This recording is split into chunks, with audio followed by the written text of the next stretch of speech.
মুহতারাম, আমরা হুকুকুল ইবাদ বা মানবাধিকার নিয়ে দীর্ঘ প্রায় 2 মাসেরও বেশি আলোচনা আমাদের চলমান। আমরা মানবাধিকারের ভিতরে বাবা মা বা মা বাবার অধিকার নিয়ে আলোচনা চলতেছিল। ইনশাআল্লাহ আজকে বাবা মার অধিকার সম্পর্কে আলোচনা শেষ করব এবং আগামী সপ্তাহ থেকে স্বামী স্ত্রীর অধিকার নিয়ে আলোচনা হবে। আল্লাহ তাআলা বাবা মার অধিকার নিয়ে 6টি নির্দেশনা দিয়েছেন।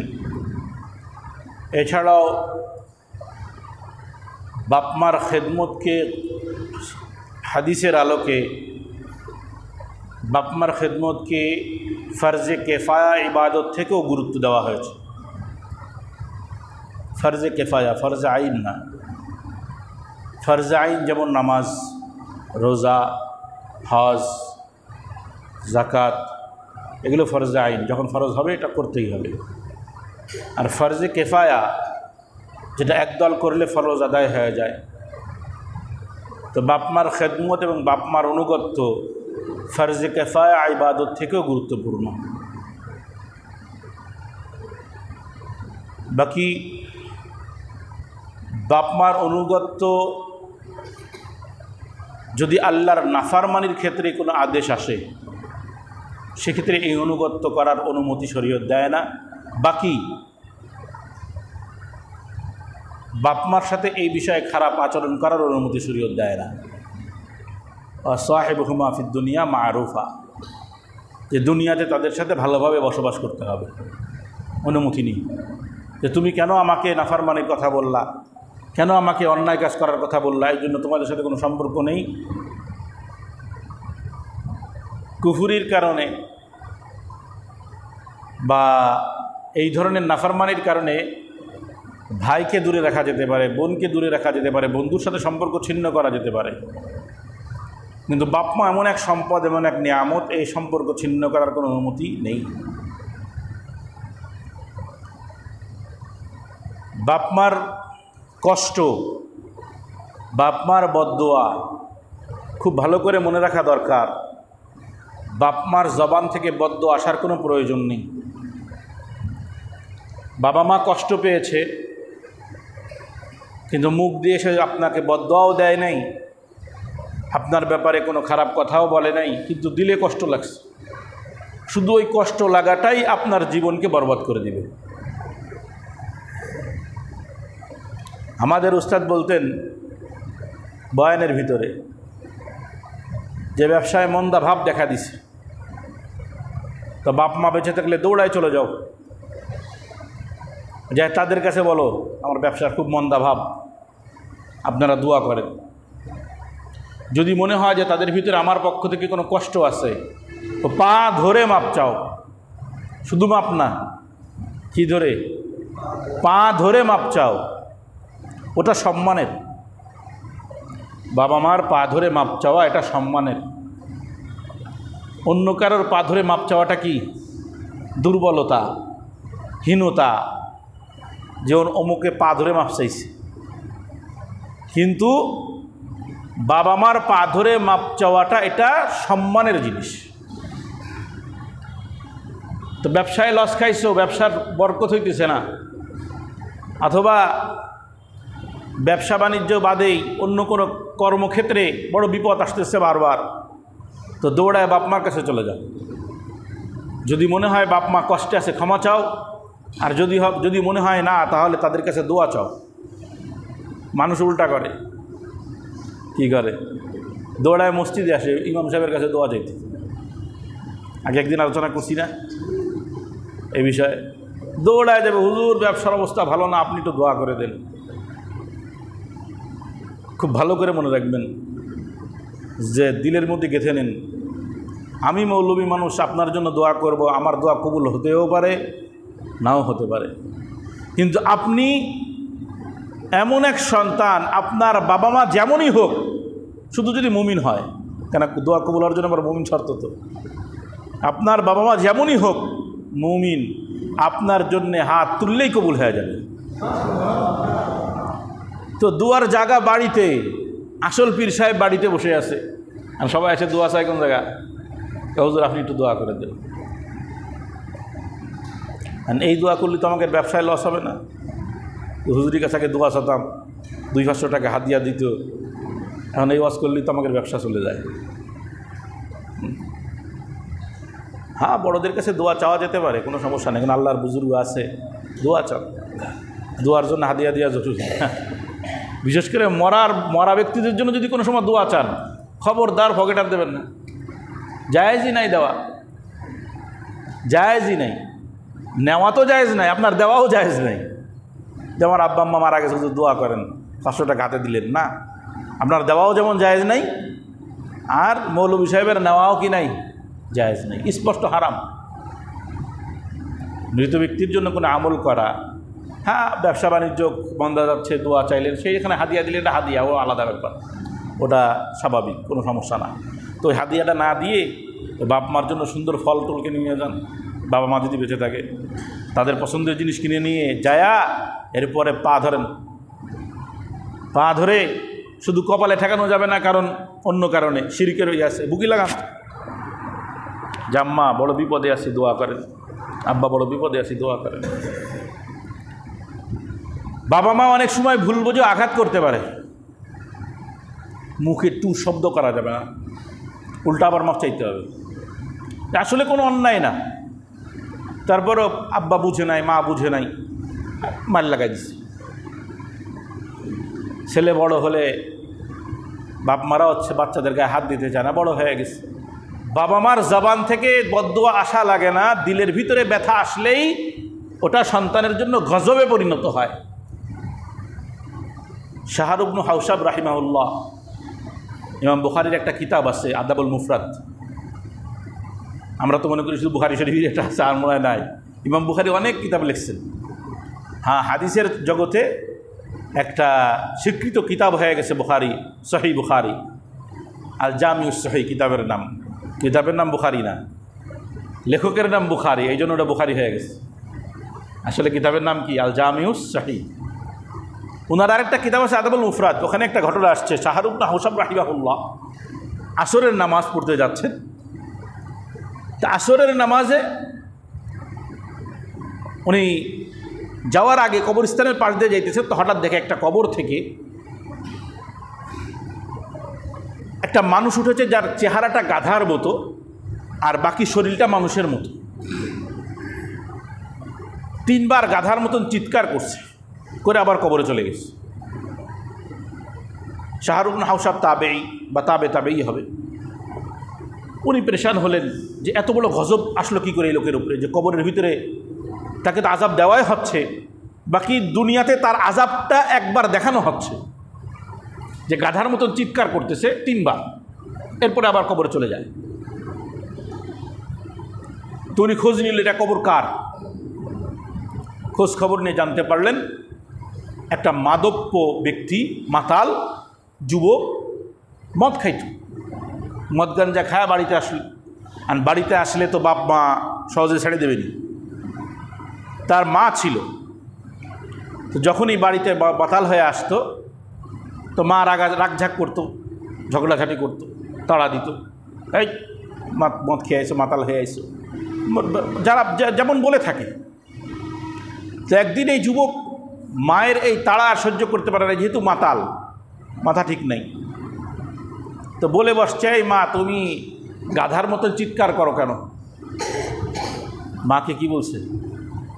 শুধু মার আওয়াজ চিল্লা পাল্লাই বলতেছে কি, তুমি গাধার মতন চিল্লা পাল্লা করো কেন? মা চুপ হয়ে গেছে। কিছুদিন পরে এই লোকটা মারা যায়, এই যুবকটা মারা যায়। মারা যাওয়ার পর থেকে এলাকাবাসী বলতেছে যে মারা যাওয়ার পর থেকেই আমরা দেখতেছি ঠিক যেই সময় মাকে বলেছিল আসরের সময় যে তুমি গাধার মতন চিৎকার করো কেন, আল্লাহ তাআলা প্রত্যেক দিন তার কবরের মুখ খুলে দেন, আর সে গাধার মতন মুখটা বের করে গাধার মতন চিৎকার করে আবার কবরে চলে যায়। বদদোয়া মুখে দেওয়া লাগে না, বদদোয়া মুখে দেওয়া লাগে না, বদদোয়া বাপমার দিলের ভিতরে যখনই কষ্ট চলে আসে, কষ্ট আসলেই ওটাই বদদোয়া হয়ে যায়, ওটাই আমার আপনার জন্য গজবে পরিণত হয়। যার কারণে রসুল করিম সাল্লাল্লাহু আলাইহি ওয়াসাল্লাম বলেন, রেজাল রব্বি রেজাল ফি রেজাল ওয়ালিদাইন, যে যদি আল্লাহকে খুশি করতে চাও তো বাপ মার খুশি করো, বাপ মার খুশির মধ্যেই আল্লাহর খুশি। ওয়া সাখাতুহু ফি সাখাতিহিমা, আর বাপ মার ক্ষোভের মধ্যেই, রাগের মধ্যেই আল্লাহর রাগ। সুতরাং বাপ মা যদি খুশি হয়, বাপ মা যদি খুশি হয় তাহলে আল্লাহও খুশি, আর বাপ মা যদি অসন্তুষ্ট হয় তো আল্লাহ অসন্তুষ্ট। রাসূল করিম সাল্লাল্লাহু আলাইহি ওয়াসাল্লামের বাণী। তো কবরে পাঠাইতেছেন অথবা আপনি কবরে যাইতেছেন, যে কোনো একটা তো হবে, কারণ যাওয়ার তো আর সিরিয়াল নাই, আসেনি, আসার তো সিরিয়াল আছে। বাপ মা আগে চলে যেতে পারে, আবার সন্তানও আগে চলে যেতে পারে। এখন বাপ মাকে কবরে পাঠাইতেছেন অথবা আপনি কবরে যাচ্ছেন, কি অবস্থায় এটা বিবেচনা করেন যে আমার বাপ মাকে আমার উপরে সন্তুষ্ট, তাদেরকে কবরে দিলাম, সেটা কি সন্তুষ্ট অবস্থায় গেল নাকি কি অবস্থা? রাসূল করিম সাল্লাল্লাহু আলাইহি ওয়াসাল্লাম বলেন, রাগিবা আনফুহু সুম্মা রাগিবা আনফুহু সুম্মা রাগিবা আনফুহু মান আদরাকা ওয়ালিদাইহি ইনদাল কিবারি আহাদাহুমা আও কিলাইহিমা লাম ইয়াদখুলিল জান্নাহ। কয় ধ্বংস ওই ব্যক্তি, ধ্বংস ওই ব্যক্তি, ওই ব্যক্তি ধ্বংস হোক। 3 বার বলছেন। কয়বার? রাসূল বদদুয়া দিতেছেন, ধ্বংস হোক, ধ্বংস হোক, ধ্বংস হোক ওই ব্যক্তি যে তার বাপ মাকে মাজুর অবস্থায় পাইল, বৃদ্ধ অবস্থায় পাইল, আর সে জান্নাতে প্রবেশ করতে পারল না। চিন্তা করছেন নি কারবার? বাপ মা বৃদ্ধ অবস্থায় পাইল, বাপ মা মাজুর অবস্থায়, সন্তানের উচিত ছিল বাপ মার খেদমত করা, বাপ মার খোঁজ খবর নেওয়া, বাপ মার মহাব্বত করা। এই অবস্থায় বাপ মাকে পাওয়ার পরেও জান্নাত যদি না পাই, তাহলে বুঝতে হবে তার থেকে বড় পোড়া কপাল দুনিয়াতে আর কেউ নাই।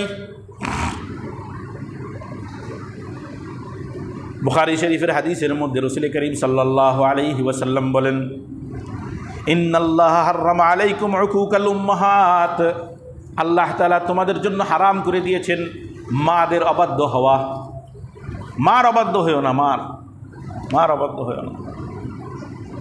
বাপ মা আছে তো জান্নাত দুনিয়াতেই আছে। হ্যাঁ যুবক, বাপ মা যদি বেঁচে থাকে তা মনে রাখো, জান্নাত পাওয়ার বড় অস্ত্র তোমার কাছে রয়ে গেছে।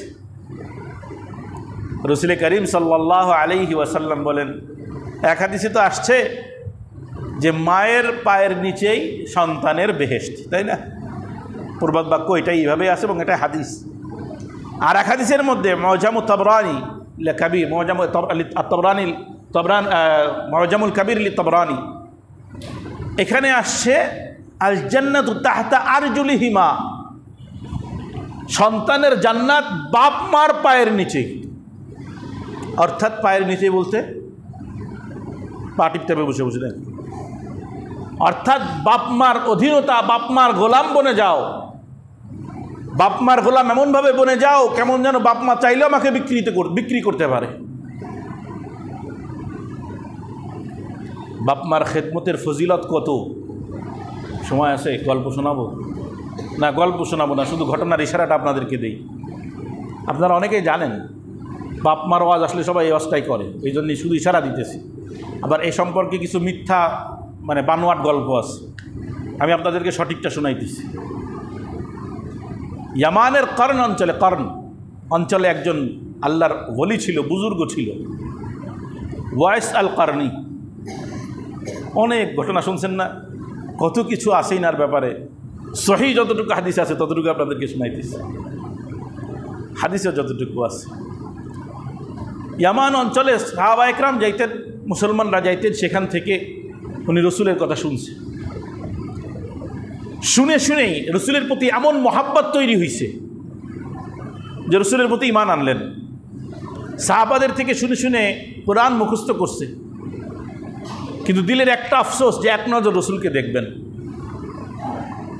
এটা তার আফসোস। কিন্তু ঘরে বৃদ্ধ মা, এই বৃদ্ধা মার খেদমতে সে রয়েছে, আর কেউ নাই। এজন্য সে মাকে রেখে সফর করতে পারতেছে না। তো যখনই কোনো মুসলমান আরবরা আসতো কাফেলা নিয়ে ইয়ামানে ব্যবসার জন্য, তো তাদের কাছে ছুটে যেত, একটু শোনাও না আমার হাবিবের গল্প। রসুলকে দেখে নাই, শুধু গল্প শুনে মনটা জুড়াইতো। একদিন এক কাফেলা পেয়ে, সাহাবিদের কাফেলা পাইছে, যারা ইয়ামান থেকে যাচ্ছে, ইয়ামান থেকে মদিনার দিকে যাচ্ছে। তো রসুলের নামে একটা চিঠি লিখছে, ইয়া রসুল আল্লাহ, আমি পড়ে আছি কারণে দিলটা পড়ে আছে আপনার কাছে, বড় ইচ্ছা আপনার সোহবত নিব, বড় ইচ্ছা আপনার সোহবত নিব, আপনার সোহবত পাই আমি ধন্য হতে চাই, কিন্তু ঘরে বৃদ্ধা মা, তার খেদমতে আসি, যদি আল্লাহ কোনো ফাইসালা করেন তো খুব দ্রুত আপনার সাথে সাক্ষাৎ করব, আর আপনি অনুমতি দিলে আমি এখনই আসতে চাই। আরও বেশ কথা আছে, সংক্ষিপ্ত বললাম। এ চিঠি রসুল করিম সাল্লাল্লাহু আলাইহি ওয়াসাল্লামের কাছে যখন পৌঁছাইছে, পৌঁছানোর পরে রসুল তার চিঠির জবাব দিছেন। রসুলও চেনে না, রসুলও তাকে দেখে নাই, সেও রসুলকে দেখে নাই, কিন্তু দুজনের মধ্যে কথোপকথন হইতেছে চিঠির মাধ্যমে। রসুল বললেন, তুমি তোমার মায়ের খেদমতে নিয়োজিত থাকো, যখন আল্লাহর ফাইসালা হবে তখন তুমি মদিনায় আসবা। চিঠি চলে গেছে ওয়াইস আল করনির কাছে। ওয়াইস আল করনি রাহিমাহুল্লাহ চিঠি পেয়ে মার খেদমতে নিয়োজিত হলেন। তিনি যে কত বড় ফজিলত পেয়ে গেছেন উনি তখনও জানেন না। উনি যে কত বড় ফজিলত পেয়ে গেছেন, একটা নজর শুধুমাত্র রসুলের সামনে আসবে, রসুলকে দেখবে, কথাও বলা লাগবে না, চলে যাবে, সাহাবি হয়ে যাবে। আর সমস্ত সাহাবি মাগফুর লাহু, আল্লাহ তাদেরকে ক্ষমা করে দিবে। কোনো সাহাবি জাহান্নামী হবে না, কোনো সাহাবি জাহান্নামী হবে না। এটা আহলুস সুন্নাত ওয়াল জামাতের আকীদা। অর্থাৎ রসুলের পরে যদি কেউ কি হয়ে যায়, বিপথে চলেও যায়, আবার ফিরে আসে, মানে ঈমান নিয়ে কবরে গেল, তাহলেও তাকে সাহাবি বলা হবে এবং তিনি জান্নাতি। আর সাহাবাতে কুল্লুহুম উদুল। ওয়াইস আল কুরনি চেষ্টা করলে ওই সফরে আসতেন, রসুলের সাথে রসুলকে দেখতেন, একবার দুইটা কথা আসলে তো কথা হইতই, আবার চলে যাইতেন, সাহাবিয়াতের মর্যাদা পেয়ে যাইতেন। কিন্তু রসুলের আদেশ, মার খেদমতে লেগে থাকো, সময় হলে আল্লাহর ফাইসালা হলে তুমি মদিনায় আসবা। রসুল করিম সাল্লাল্লাহু আলাইহি ওয়াসাল্লাম চলে গেলেন দুনিয়ার থেকে। ওয়াইস আল কুরনি শুনে খুব কান্নাকাটি করলেন যে এক নজর ওই চেহারাটা দেখবো, পারলাম না। ওমর রাদিয়াল্লাহু তাআলা আনহুর জামানা যখন আসছে, খেলাফতের জামানা, আল্লাহু আকবার, আল্লাহু আকবার, এই সময় ওনার মা ইন্তেকাল করছে। যখনই ইন্তেকাল করছে গুছাই দিছে, ব্যারিং বুসকা গুছাই দিছে তাবলিগওয়ালাদের মতো, রওনা হতে হবে মদিনায়। আল্লাহর ফাইসালা হয়ে গেছে। কারণ যে কারণে আমি আটকে ছিলাম আমার মার খেদমত, আমি এটা এখন আল্লাহ তাআলা জিম্মাদারি আমার থেকে উঠাই নিছেন। মদিনায় রওনা হয়ে গেছে। মদিনায় রওনা হয়ে গেছে এক কাফেলার সাথে। যখনই ইয়ামানের দিক থেকে কোনো কাফেলা আসতো, খলিফা ওমর ইবনুল খাত্তাব রাদিয়াল্লাহু তাআলা দৌড়ায়া ওই ইয়ামানের পথে দৌড়ায়া সামনে আগায় যেতেন। তোমরা ইয়ামান থেকে আসছো, তোমাদের মধ্যে ওয়াইস আল করনি নামে কেউ আছে নাকি? আরে খলিফা খুঁজতেছে, যাকে কেউ চেনেই না, ইয়ামানের লোকও চেনে না, করনের লোকও চেনে না, অথচ খলিফাতুল মুসলিমিন, অর্ধ জাহানের খলিফা, তাকে খোঁজে। ওয়াইস আল করনি কি তোমাদের মধ্যে কেউ আছে? যেই কাফেলায় ওয়াইস আল করনি রহমতুল্লাহ আলাইহি ছিলেন, ওই কাফেলার সামনে যায় ওমর দাঁড়াইছে, মিয়া আগে দাঁড়াও, তোমাদের মধ্যে করন এলাকার ওয়াইস আল করনি আছে নাকি? ওয়াইস আছে নাকি? ওয়াইস? তোমরা হ্যাঁ হ্যাঁ, আমাদের কাফেলা একজন লোক আছে, ওয়াইস আল করনি। তো জলদি তাকে আমার কাছে নিয়ে আসো, আমার কাছে আসো। নিয়ে আসছেন, সাহাবা একরামও বসা। উনি বলছেন, খলিফাতুল মুসলিমিন, আমি তো আসছি রসুলের একটু জিয়ারত করবো, ব্যাস এতটুকুই, যে মদিনা আসার বড় ইচ্ছা ছিল। সব বাদ, আগে তুমি হাত তোলো, আমাদের জন্য দোয়া করো। আপনাদের মতন বড় বড় ব্যক্তিত্বরা, ওমর রয়েছে, আলী রয়েছে, ইবনে মাসউদের মতন বড় বড় ব্যক্তিত্বরা, তাদের সামনে আমি ওয়াইজ করিনি, আর কি ওয়াইজ করিনি আমি কি? তো বলছে না, রসুল বলে গেছে যে আমি চলে যাচ্ছি, কিন্তু কারণ থেকে একজন আল্লাহর বান্দা আসবে, যে আল্লাহর বান্দা আমাকে দেখার জন্য বড় তপড়ায়, বড় লাফায়, বড় কষ্টে আছে, কিন্তু মায়ের খেদমতের কারণে আসতে পারে নাই, মায়ের অনুগত্যের কারণে আসতে পারে নাই। তো এই শুনে রাখো আমার সাহাবীরা, যখন ওই লোকটা মদিনায় ঢুকবে, তোমাদের কাজ হলো তার কাছ থেকে দোয়া নেওয়া, তাকে দিয়ে দোয়া করানো, কারণ সে দোয়া করলেই কবুল হয়ে যাবে। খলিফাতুল মুসলিমিন ওমর ইবনুল খাত্তাব বসে আছে, কেন কবে ওয়াইস আল করনী আসবে? সাহাবা একরাম তার থেকে দোয়া নিতেছে, চিন্তা করছেননি মর্যাদা কোথায় চলে গেছে? সাহাবিয়াতের মর্যাদা পায় নাই, কিন্তু তার সামনে সাহাবারা মাথা ঝুঁকাই দিছে। তিনি সাহাবী হতে পারেন নাই। বাপমার খেদমতটা এমন, বাপমার খেদমত করলে দোয়া কবুল হয়, বাপমার অনুগত্য করলে মৃত্যুর আগে কালিমা নসিব হয়, বাপমার খেদমত করলে দুনিয়া আখেরাত উভয় জাহারই কামিয়াব হয়ে যায়। মুহতারাম ভাইও, বাবা মা জীবদ্দশায় এবং মৃত্যু অবস্থায় মোট 14টা অধিকার, হক বাপমার সন্তানের উপরে।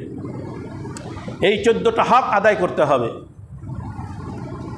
1 নম্বর হক হলো আজমত বা সম্মান। জীবিত অবস্থায় 7টা হক। কয়টা? জীবিত অবস্থায়, বাপ মা জীবিত আছে এই অবস্থায় আমার আপনার উপরে, সন্তান যারা আছে তাদের উপরে 7টা হক রয়েছে। 1 নম্বর হলো সম্মান। আকুল্লাহুমা কাওলান কারীমা, তাদের সাথে সম্মানের সাথে কথা বলো। এরপরে মোহাব্বত। 2 নম্বর, আখফিদ লাহুমা জানাহা যুল্লি মিনার রাহমা, বিনয়ের ডানাটাকে সংকুচিত করে দাও ভালোবাসার কারণে, যে বাপ মার সামনে উঠতে যায়ও না, যে আমিও উঠতে পারি। শুরুতে বললাম, প্রথম এই আলোচনার সময় বলছিলাম। 3 নম্বর এতাআত, অনুগত্য। বাপ মা যদি সরাসরি আল্লাহর নাফরমানির কোনো আদেশ না দেয়, তাহলে এটা মানতে হবে। মানা ফরজ, সুন্নাত মুস্তাহাব না। না মানলে কবিরা গুনাহ হবে। এই বান্দা ভালো করে শুনেন, না মানলে কি হবে? সগীরা গুনাহ না, কি কবিরা গুনাহ। রাসূল করিম সাল্লাল্লাহু আলাইহি ওয়াসাল্লাম স্পষ্ট বলেছেন, আল কাবাইরু হুকুকুল ওয়ালিদাইন, কবিরা গুনাহর মধ্যে একটা হলো বাপ মার অবাধ্য হওয়া। স্পষ্ট হাদিস, সহিহ হাদিসের কথা। আল ইশরাকু বিল্লাহ ওয়া হুকুকুল ওয়ালিদাইন, আল্লাহর সাথে শরীক করা, বাপ মার অবাধ্য হওয়া, এগুলো সব কবিরা গুনাহ। কতলুন নাফস, হত্যা করা কবিরা গুনাহ, সব কবিরা গুনাহ। তো বাপ মার এতাআত এটা ফরজ, অনুগত্য করা এটা ফরজ। 4 নম্বর খেদমত। 4 নম্বর কি? বাপ মার খেদমত করা। নিজে করতে পারলে নিজেই করতে হবে। যতটুকু খেদমত নিজের দ্বারা করা সম্ভব, অন্যকে দিয়ে করানো যাবে না। হ্যাঁ, যেটা আমার দ্বারা সম্ভব না সেটা ভিন্ন কথা, সেটা ভিন্ন কথা। অনেক সময় আছে আমরা সন্তানেরা বাহিরে থাকি, তো সরাসরি খেদমত করা যায় না। তো ওখানে যারা খেদমত করতেছে তাদের সহযোগিতা করা, তাদের সাথে সময় দেওয়া, প্রয়োজনটা মেটানো। 5 নম্বর হক বাপ মার রফে হাজাত, প্রয়োজন পূর্ণ করা। বাপ মার প্রয়োজন সামনে যখনই আসবে, সন্তানের কাজ হলো প্রয়োজন পূর্ণ করা। আমি এ সম্পর্কে একবার অনেক আগে আলোচনা করেছিলাম যে সন্তানের সম্পদ বাপ মার সম্পদ। বাপ মার সম্পদ সন্তানের হয় না, খেয়াল করতে হবে। মিরাসের উপর আলোচনা করতে যে বলেছিলাম, আন্তাওয়া মালুকালি আবিকা, হাদিসের কথা। তুমি এবং তোমার মাল, তুমি এবং তোমার সম্পদ দুটাই তোমার বাপের। সুতরাং তোমার সম্পদ যদি তোমার বাবা মা অনুমতি ছাড়া নেয়, কোনো সমস্যা নেই, সম্পদ তারই। আমি যা ইনকাম করি এর ভিতরে আমার বাপ মার হক রয়েছে, বাপ মা চাইলে আমার থেকে নিয়ে নিতে পারে। আজীব গরিব ব্যাপার। হ্যাঁ, ইসরাফ করতে পারবে না, ইসরাফের নাফরমানি। ইসরাফ মানে কি বলে গেছি? অপচয়। যদি অপচয় করে সেক্ষেত্রে বোঝানো যেতে পারে। ওই যে বলছি আগেই যে তাদেরকে বোঝায় কী করতে হবে যে ইসরাফ না করে। বাপ মার এই খরচ দেওয়ার ক্ষেত্রে এটা বাপ মার হক। স্ত্রীর হক আমি ওই সময় আলোচনা করবো আগামী সপ্তাহ থেকে। যতটুকু প্রয়োজন ততটুকু দিবে, এর বেশি স্ত্রী দাবি করতে পারবে না। আর বাপ মাকে খরচ দিচ্ছে, খরচ ছাড়াও অতিরিক্ত দিচ্ছে, এই জন্য স্ত্রী যদি প্রতিবাদ করে তো এই স্ত্রীকে যদি ছেড়েও দিতে হয় তো কোনো সমস্যা নেই। খুব শক্ত কথা বলছি, কিন্তু কোনো স্ত্রী যদি স্বামীর সাথে এই জন্য খারাপ আচরণ করে যে কেন বাবার বাড়ির টাকা দাও, বাপ মাকে, ভাই বোনকে দেয়, অন্যকে দেয়, এই জন্য যদি কিছু বলে সেটা ভিন্ন কথা, কিন্তু বাপ মাকে খরচ দেওয়া প্রয়োজন, এটা দেওয়া, এটা সন্তানের উপরে বাপ মার হক। সুতরাং স্ত্রী যদি এখানে বাধা দেয় তো সে যদি বোঝে এর কারণে ফিতনা হচ্ছে, এর কারণে সমস্যা হচ্ছে, তো ছেড়ে দিলে দিতে পারে। কত বড় কথা বুঝতেছেন, মারাত্মক কথা। যদি বাপ মা চলে যায় আর নাফরমানি হয়েই থাকে তো মাপ পাওয়ার তো আর কোনো সুযোগ নাই, ইস্তেগফার বেশি বেশি করতে হবে, বাপ মার কবর জিয়ারত করতে হবে, সামনে বলতেছি। তো এই জন্য বাপ মার প্রয়োজন পূর্ণ করা এটা শুধু হাদিসের কথা নয়, বরং কোরআনের কথা। আল্লাহ তাআলা বলেন, ইয়াসআলুনাকা মাযা ইউনফিকুন, তারা আপনার কাছে জিজ্ঞাসা করে ভালো ভালো কাজে কোন জায়গায় খরচ করব। মুসলমানরা জিজ্ঞাসা করে মুমিনরা, ইয়া রাসূলুল্লাহ আপনি তো বলেন কল্যাণকর কাজে, খায়রের কাজে খরচ করতে হবে, সে খায়রের কাজগুলো কি, ভালো কাজে খরচ করবে এগুলো কি? কুল মা আনফাকতুম মিন খায়রিন ফালিল ওয়ালিদাইন, আপনি বলেন তোমরা যে কল্যাণকর কাজে খরচ করতে চাও তার মধ্যে সর্বপ্রথম বাপ মা। কার জন্য? হ্যাঁ, সদকার আগে বাপ মার কথা বলছে, দেখেন এরপরে সব সদকার কথা বলবে। আগে বলছে কার কথা? বাপ মার কথা। যে বাপ মার মুখে আগে খাবার তোলো, বাপ মার প্রয়োজনটা পূর্ণ করো। ফালিল ওয়ালিদাইনি ওয়াল আকরাবিন ওয়াল ইয়াতামা ওয়াল মাসাকিন ওয়া ইবনিস সাবিল, প্রথমে খরচ যদি করতে হয় বাপ মার জন্য করো, এরপরে নিকট আত্মীয়দের জন্য করো, এরপরে ইয়াতিম, মিসকিন এবং মুসাফির যারা আছে। তাহলে খরচ দান সৎকার আগে বাপ মা, বাপ মার প্রয়োজনটা পূর্ণ করো। ফরজ যেটা হয়েছে যাকাত, এটা না, ওটা তো আলাদা। এটা হলো কল্যাণকর কাজে নফল খরচ। আমার কাছে অঢেল সম্পদ আছে, আপনি চাইলে একটা মসজিদ করে দিতে পারেন, আপনি চাইলে একটা মাদ্রাসা করে দিতে পারেন, আপনি চাইলে একটা এতিমখানা করতে পারেন, কিন্তু আপনার কাছে মনে হচ্ছে এর থেকে আমার বাবা মাকে যদি আমি এই অর্থ দিয়ে সেবা দিই তাহলে উপকার বেশি হবে, তাহলে ওটা দিন। কারণ এতিমখানা অনেক আছে, আর মসজিদের তো আর হিসাব না, এখন তো ঘরে ঘরে মসজিদ হয়ে যেতেছে, রাস্তার এপারে একখান ওপারে একখান, দুই পাশে মারামারি করে মসজিদ করে। চিন্তা করছেন, ওই দিকে আর যাবো না, সময় শেষ হয়ে যাবে। এই কয়েকদিন আগে ফতোয়া ছিল যে এই দিকে মনে হয় যে এই দক্ষিণের দিকে কোন জায়গায় মারামারি করে, রাস্তা ঠিক একদম রাস্তার গার সাথে এই পাশে মসজিদ, আবার ওই পাশে আরেকজন জমি দিয়েছে মসজিদ করার জন্য, কমিটি হবে। এই কমিটি হওয়ার জন্যই মসজিদ করা জায়েজ নেই। কমিটি হওয়ার জন্য কি না, কমিটি হবে, আমাদের কমিটি রাখে নাই কেন, এই জন্য আমরা আরেকটা মসজিদ করব, জায়েজ নেই। কথাটা বুঝছেন তো? আর জামে মসজিদ তো এরকম করাই যাবে না, এই ঘরের কাছে জামে মসজিদ করা এটা আসলে ঠিক না।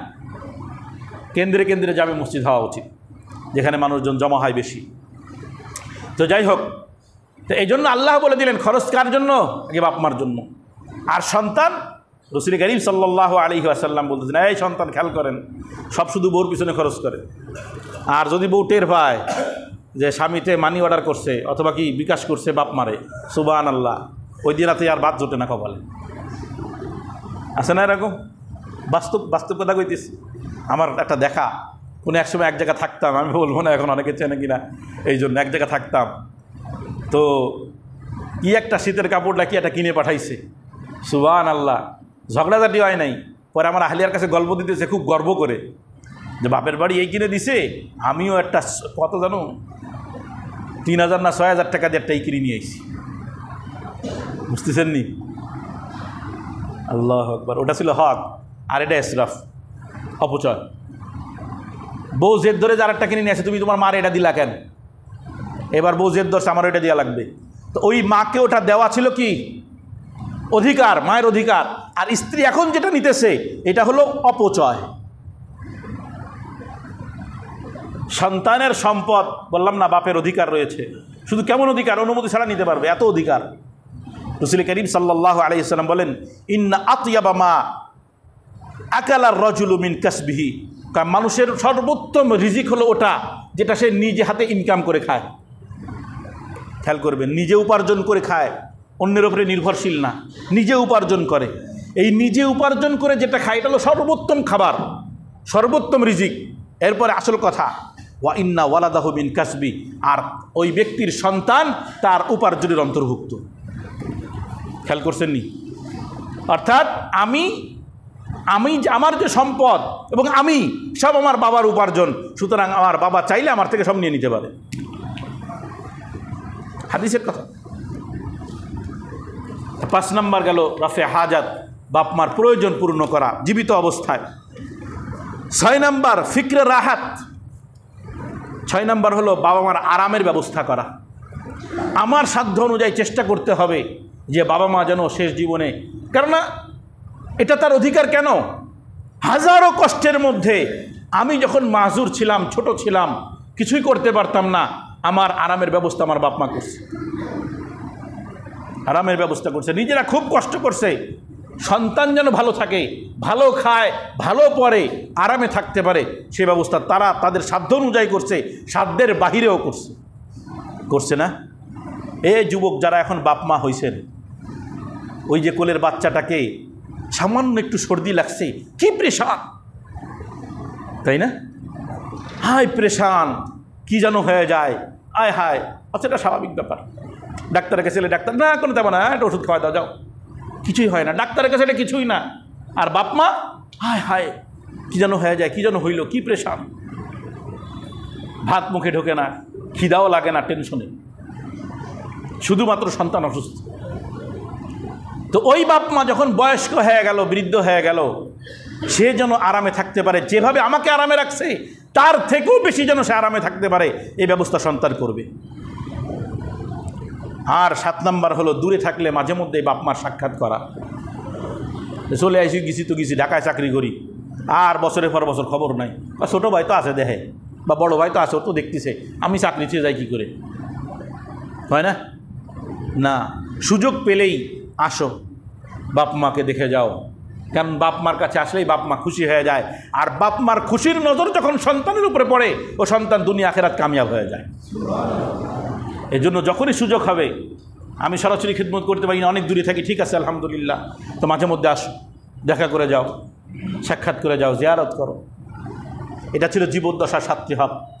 আর মৃত্যু অবস্থায় 7টা হক। বাবা মা চলে গেছে দুনিয়ার থেকে, এখন সন্তানের করণীয় কি? 7টা করণীয়। 1 নাম্বার, বাবা মার জন্য সব সময় দোয়া করা। আরে এমন সন্তান বানায় থিয়ে যান, আমি আপনাদেরকে বলতেছি যারা বাবা হয়েছেন, এমন সন্তান বানায় যান যে চলে গেলে যেন সারা জীবন মনে রাখে। শুধু মনে রাখবে না, নিজের সন্তানাদিদেরকে বলে যাবে, দাদার কবরটা জিয়ারত করবি নিয়মিত। আল্লাহু আকবার। যাই হোক, একটা কথা মনে করলে এখন সময় নেই, চলে সময় শেষ হয়ে গেছে, আর বলতে যাবো না। এই জন্য সর্বদাই বাপ মার জন্য মাগফিরাত করা, বাপ মার জন্য দোয়া করা। কারণ মানুষ হিসেবে সবারই কিছু না কিছু ভুল ত্রুটি থাকে।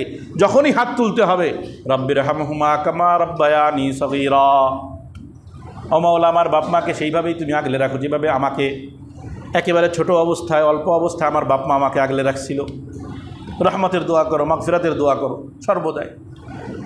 2 নম্বর ইসালে সওয়াব, সর্বদাই তাদের জন্য কিছু না কিছু নেকি পাঠাও।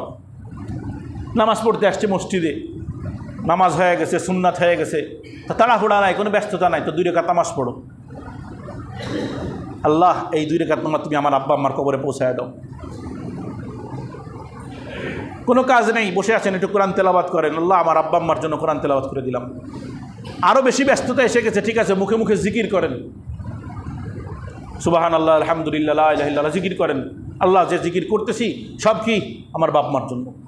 আর সব থেকে সহজ পদ্ধতি কি জানেন? নিয়ত করে ফেলা। এবং এখনই আপনারা নিয়ত করেন যে আমার জিন্দিগিতে যত নফল আমল থাকবে, আমার জিন্দিগিতে যত নফল আমল সব আমার বাপ মার জন্য। কারণ নফল আমল যেগুলো অন্যের জন্য দেওয়া হয় ওটা কিন্তু অতিরিক্ত, জানেন না? এটা অনেকে মনে করে তা আমি নামাজ পড়বো, এত কষ্ট করে, আমার বাপ মার চলে গেলে আমার থাকলো কি? না, নফল আমল যেটা আপনি করবেন এটা আপনারই থাকবে, কিন্তু যখন আপনি বাপ মার নিয়ত করবেন তো ওই সমপরিমাণ একটা নেকি আপনার আব্বা আম্মার কবরে চলে যাবে। এমন না যে 2 রাকাত নামাজ 2 জন ভাগ করে দেবে। 2 রাকাত নামাজের সওয়াব বাবাও পাবে, 2 রাকাত নামাজের সওয়াব মাও পাবে, 2 রাকাত নামাজের সওয়াব আপনিও পাবেন। এখানে আবার অঙ্কের হিসাব মিলায় অনেকে, না এই জায়গায় অঙ্ক চলবে না। আল্লাহর কাছে কি চলবে না? অঙ্কের হিসাব চলবে না। আল্লাহ সুদ দেয়, কি দেয়? এর আমরা শব্দ ব্যবহার করলেন। আল্লাহ খুব সুদ দেয়। আল্লাহ কি দেয়? শব্দটা খারাপ না শুনতে? আমার উস্তাদ রসিকতা করে বলতেন, আল্লাহ খুব সুদ দেয়, সুদ নেয়। কেমনে সুদ দেয়? কয় দেখেন না, উম্মতে মুহাম্মাদের জন্য একটা আমলে কয় নাকি? বলে না কেন? এত দুর্বল ছাত্র হলে হবে না। একটা আমলে 10 নাকি বালাই দিল না? আপনি যদি এখন 1 টাকার বিনিময়ে 10 টাকা নেন, সুদ হবে না? আপনার জন্য হারাম, কিন্তু আমার মওলা আমারে দিতেছে 1 টাকার বিনিময়ে 10 টাকা, ওইটা হালাল। এই জন্য বললাম আমার মওলা সুদ দেয়, সুদ নেয়, খুব দেয়। দেখেন না 2 রাকাত নামাজ পড়লেন, ওটা আপনার। কারণ আল্লাহ আব্বা আম্মার জন্য দিয়ে দাও, কাদা তোর বাপরেও 2 রাকাত দিলাম, তোর মারেও 2 রাকাত দিলাম। এটাকে নফল বলে। কি বলে? নফল মানে অতিরিক্ত পুরস্কার, যেটা অতিরিক্ত পুরস্কার হিসেবে, হাদিয়া হিসেবে যেটা দেওয়া হয়, এটাকে নফল বলে। এই জন্য এখনই নিয়ত করবেন, এবং এখন থেকে নিয়ত করেন যে আল্লাহ আমার বাপ মা কবরে চলে গেছে, আমার থেকে যতগুলো নফল আমল হবে, কোরআন তেলাওয়াত, জিকির আজকার, নামাজ কালাম যা হবে, সব আমার বাপ মার জন্য, ইনশাআল্লাহ পেয়ে যাবে। এটাকে ইসালে সওয়াব বা সওয়াব রেসানি বলে। 2 নাম্বার। 3 নাম্বার, বাবা মার যে বন্ধু বান্ধবগুলো থাকে, এদেরকে সম্মান করা। বাবা মা চলে গেছে, এখন বাবা মার বন্ধু বান্ধবীরা আছে, খবরদার খোঁজখবর নিলাম না, তাদের একটু খোঁজখবর নেওয়া, তাদেরকে সম্মান করা। তাদের ওই পরিমাণ হক না, কিন্তু এটা যেহেতু তারা আমার বাবার মহাব্বতের মানুষ ছিল, বন্ধু ছিল, এই জন্য কতটুকু অধিকার দেওয়া হয়েছে দেখেন। বাবার বন্ধুকেও সম্মান করতে হবে। কি পরিমাণ অধিকার বাপ মার জন্য দেওয়া হয়েছে। আমি জানি আমার মার এক বান্ধবী বেঁচে আছে, খবর নাও, খোঁজ নাও। 4 নাম্বার, মা বাবার সাথে রক্তের আত্মীয়তা যে দিক থেকে আছে, মার দিক থেকে বাবার দিক থেকে যত আত্মীয়তা আছে, সমস্ত আত্মীয়র খোঁজ খবর নেওয়া, তাদের সাথে সম্পর্ক অটুট রাখা, ছিন্ন করা যাবে না। যদি বাপ মার সাথে সম্পর্কিত কোনো আত্মীয়র সাথে সম্পর্ক ছিন্ন করা হয়, তো কবরে কষ্ট পায়। এই জন্য সম্পর্ক ছিন্ন করা যাবে না। 5 নাম্বার, বাপ মার কোনো লেনদেন অথবা ওয়াদা, বাপ মার কোনো লেনদেন আছে অথবা কোনো চুক্তি আছে, ওয়াদা আছে, এই ওয়াদাগুলো পূর্ণ করা, চুক্তিগুলো পূর্ণ করা, লেনদেনগুলো পূর্ণ করে দেওয়া, এটা বাপ মার হক। কথা বুঝছেন নি? 6 নাম্বার, ওসিয়ত করে গেছে যে আমি চলে যাচ্ছি, কিন্তু তোমরা এই কাজটা কইরো। এই ওসিয়তটা যথাসাধ্য চেষ্টা করতে হবে করা। বাপ মার সম্পদ থেকে যদি করতে হয়, ওসিয়ত যদি মৃত্যুর আগে করে যে আমার সম্পদ থেকে এই পরিমাণ কাজ করো তোমরা, তো সেক্ষেত্রে পুরা সম্পদের 1/3 থেকে ওই কাজটা করতে হবে। এর বেশির থেকে করা যাবে না। এর বেশির থেকে যদি করতে হয়, সন্তানেরা নিজেরা দিবে। বাপ মা সারা দেবো, তোমার যদি দিছে তুমি দিবে না কেন? আর যদি নিজের থেকেই দেওয়া যায় তো তারও ভালো। কয়েকদিন আগে কোন জানাজায় শরীক হলাম, তো শরীক হওয়ার পরে তো সবাই বলতেছে, শেষে বলে না যে লেনদেন থাকলে যোগাযোগ করবেন, আমরা আছি, এই আছি, সেই আছি। তো বড় ভাই ওই তো আমাদের মুবাল্লিক সাহেবের আব্বা মারা গেলেন, যে মাসুম সাহেবের আব্বা মারা গেলেন, যে তো ওনার বড় ভাই বলতেছে, বড় ভাই তো উনি যিনি বেঁচে আছেন, তো বলতেছে যে না, আমার সাথে যোগাযোগ করবেন, আমি দিব আমার ভাইয়ের যত লেনদেন আছে। ভাই বলতেছে যে আমি লেনদেন পূর্ণ করে দেবো, আমার ভাতিজাদের দিক তাকানোর দরকার নেই, আমি আসি না। এই জন্য বাবার মৃত্যুর পরে চাচা কিন্তু বাবা হয়ে যায়, মায়ের মৃত্যুর পরে খালা কিন্তু মা হয়ে যায়, জানেননি? রসুলের কাছে আসছে, রাসূলুল্লাহ আমার এই সমস্যা। তার কাছে তোমার কি মা আছে? কয় না, নাই। খালা আছে? আছে। আচ্ছা ঠিক আছে, যাও খালার খেদমত করো। কার খেদমত করতে বলছে? খালার খেদমত করতে বলছে। এই জন্য মা না থাকলে, বাবা না থাকলে, চাচা খালা এরা মা বাবা হয়ে যায়। এদেরকে ওইভাবে সম্মান করতে হবে যেভাবে সম্মান বাপ মাকে করা হয়েছে। তাদের খেদমতটা এভাবেই করতে হবে। আজকাল তো আমাদের, বিশেষ করে আমাদের এই অঞ্চলে, চাচা তো দুশ্মন। চাচা বাবু কী হয়ে যায়? বাপ মরার সাথে সাথে চাচা বাবু সব দুশ্মন হয়ে যায়, সম্পদ নিয়ে হোক, আরও কত কিছু নিয়ে। হ্যাঁ, খালাবাড়ি কিছুটা কি, ওদিকে লেনদেন কম থাকে তো অর্থনৈতিক, এই জন্য খালাবাড়ি ঠিক থাকে, মামা বাড়ি ঠিক থাকে, তো বাপের বাড়ি আর ঠিক থাকে না কিছু, সম্পদের দিকে ব্যাপার স্যাপার চলে আসে। আল্লাহু আকবার, আল্লাহ মাফ করুক। 7 নাম্বার, মাঝে মাঝে বাপ মার কবর জিয়ারত করা, এটা মৃত্যুর পরের হক। কবরটা যে দেখে আসা, আমরা তো 1 বছর পরে ভুলে যাই, অনেক দিন পরে অনেকে এসে কয় অমুকে কবর দিতে গেছিলাম, যে দেখলাম তোমার মার কবরটা একটু গর্ত হয়ে গেছে, এবার যা ঠিক করতে, বা ফোন দেয় অমুক একটু ঠিক করে দিও। না, যখনই সুযোগ হবে ফ্রি হবেন, যায় বাপ মার কবরটা জিয়ারত করে আসবেন। কারণ কবরের কাছে দাঁড়ায় যখন সন্তান, আমার উস্তাদের কথা বলতেন, আমি সরাসরি হাদিসে পাইনি, আমি দুয়ার কথা পাইছি, যে কবরের পাশের কথা আমার উস্তাদ বলতেন, যে সন্তান যখন কবরের পাশে দাঁড়িয়ে হাত তোলে, রব্বির হামহুমা কামা রাব্বায়ানি সগীরা, কবরে যত বড়ই আযাব হোক না কেন আল্লাহ তাআলা আযাব মাফ করে দেন। এই জন্য সন্তান হিসেবে হক হলো মাঝে মধ্যে বাপ মার কবরে যাওয়া, কবরে যে জিয়ারত করে আসা। আল্লাহ তাআলা আমাদেরকে তৌফিক দান করুক। আখিরু দাওয়ানা আলহামদুলিল্লাহি রাব্বিল আলামিন।